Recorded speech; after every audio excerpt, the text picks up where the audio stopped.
Hi, I'm Lisa. And I'm Michelle, and today we're going to hear from some amazing women who have an incredible story to tell. When I get excited, it is hard to get me to stop talking. And that's what we're going to see in our God story today and our life story, which ties into today's big idea that Jesus wants us to share his good news with everyone. Let's watch.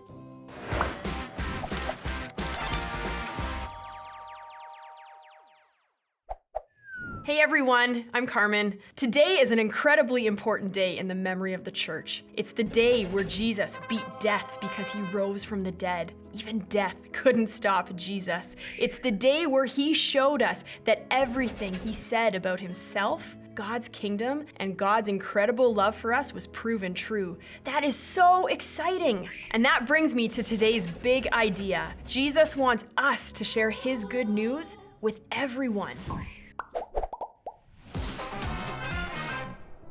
Last time, we learned about Jesus' death and the way that Peter said to Jesus that he would never fail him. But then he did fail Jesus, not just once, but 3 times. But Jesus never failed us. Today we learn that Jesus' death isn't the end of the story. Not at all, because today is the day we remember that Jesus rose from the dead. Now, a few of the women who followed Jesus, Mary Magdalene, Mary the mother of James, and Salome, they were going to bring some spices to the place where Jesus' body was buried. Spices would have helped with the smell of the dead body. So they're on their way to the tomb. Now in those days, a tomb was like a cave with, instead of a door, a big heavy stone to close it up. They were on their way and the women started to wonder, how are we going to roll this stone out of the way so that we can put spices on Jesus' body? Let's look at Mark 16 to see what happens next. Then they look up and they saw that the stone had been rolled away. The stone was very large. They entered the tomb. As they did, they saw a young man dressed in a white robe. He was sitting on the right side. They were alarmed. "Don't be alarmed," he said. "You are looking for Jesus the Nazarene who was crucified. But he has risen. He is not here. See the place where they had put him? Go, tell his disciples and Peter, he is going ahead of you into Galilee, and there you will see him. It will be just as he told you." The women were shaking and confused. They went out and ran away from the tomb. They said nothing to anyone because they were afraid. What a strange thing for them. Nothing was the way they thought it was going to be. They thought they were going to see the body of Jesus, but then they discovered that he wasn't there. He was risen? How could this be? What could this mean? The next verses tell us that Jesus rose from the dead and appeared to Mary Magdalene, and she went and told the disciples. They were sad and crying because they just missed Jesus. But even after she told them that he was alive, they didn't believe her. But after that, Jesus appeared to 2 of the disciples while they were out walking in the country. They went back and told the other disciples, but again, they didn't believe them. Later, Jesus appeared to all 11 of the disciples while they were eating. Let's see what he said to them. "Go into all the world, preach the good news to everyone. Anyone who believes and is baptized will be saved, but anyone who does not believe will be punished. Here are the miraculous signs that those who believe will do. In my name, they will drive out demons. They will speak in languages they had not known before. They will pick up snakes with their hands, and when they drink deadly poison, it will not hurt them at all. They will place their hands on sick people, and the people will get well." When the Lord Jesus finished speaking to them, he was taken up into heaven. He sat down at the right hand of God. Then the disciples went out and preached everywhere. The Lord worked with them, and he backed up his word by the signs that went with it.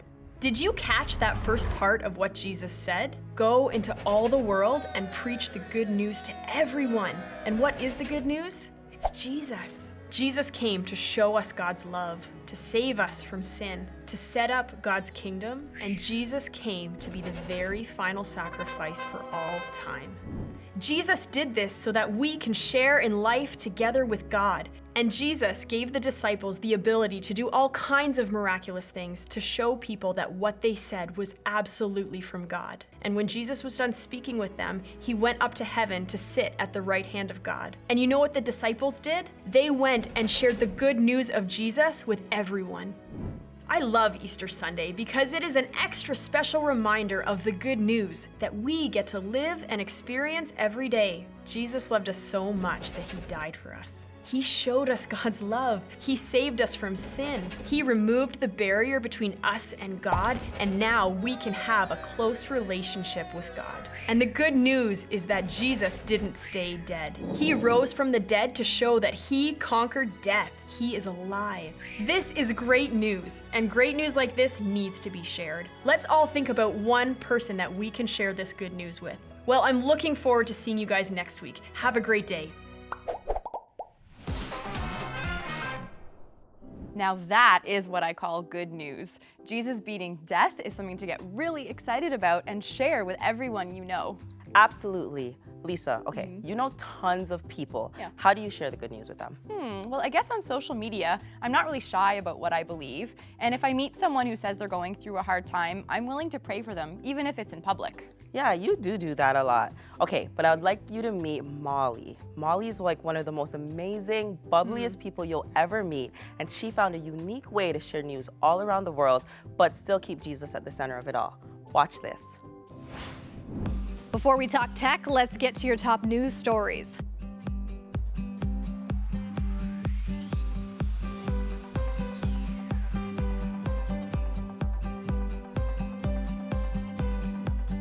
My name is Molly Thomas, and I've always wanted to be a journalist because I get to talk to people for a living.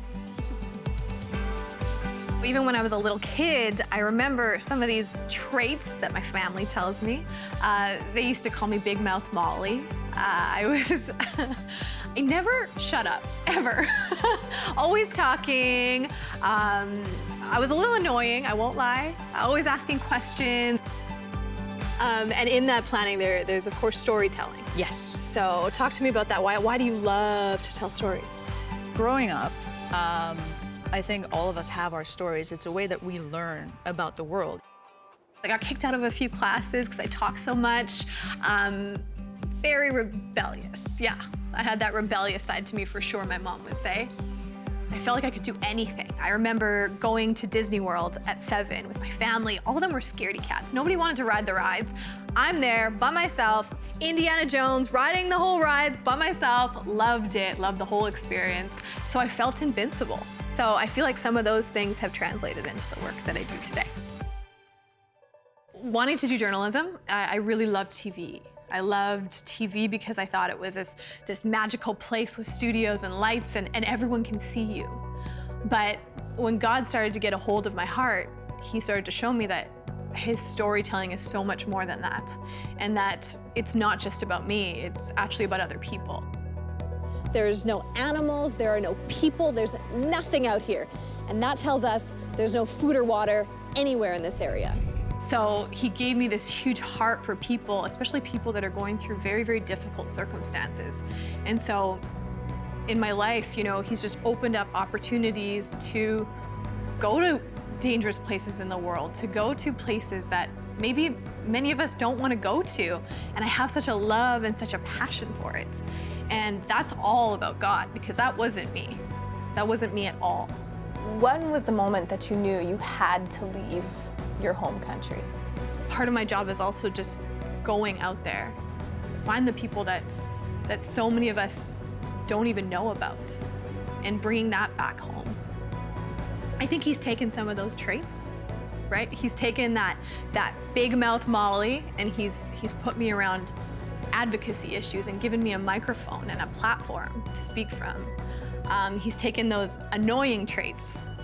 I need those when I go into dangerous countries. I think he's taken that rebelliousness and morphed it, you know, into this fighting spirit that you need, especially as a woman, as you're traveling into these places. And I think the invincibility, I've realized now, is this crazy reliance on the God of the universe, that no matter where I go in the world, I feel safe.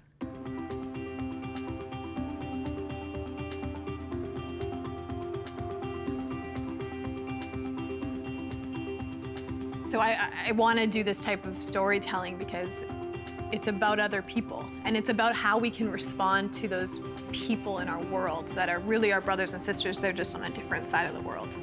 And we see what happens when you do those types of stories. We see refugees sponsored into Canadian families. We see newcomers being welcomed into small rural communities. We see people giving money towards famine in a country that they didn't know anything about before. So yes, it's not just about focusing on the worst part of humanity, it's focusing sometimes on the best. And I get to be just a tiny, tiny part of that because there's hope. There's hope in every story. In the news, we work with so many people. Producers, directors, camera, lighting people, even people you don't even know about. But I have learned that God is the greatest news director in life. And he has the biggest adventurous spirit. The question is, do we want to run with him? Coming up tonight, a princess to be with a Canadian connection. We will tell you about that story coming up later this evening. It's neat to hear how much of a natural storyteller Molly is. In fact, I wish I could do the same thing. Yeah, I loved it too. And what I also loved is how she described God as the biggest news director with the biggest, most great, adventurous spirit. I just loved it. Yeah, thanks Molly for sharing your story with us and opening our eyes to different stories that are happening around the world. Yeah, so let's get into our small groups now and see what this looks like in our own lives.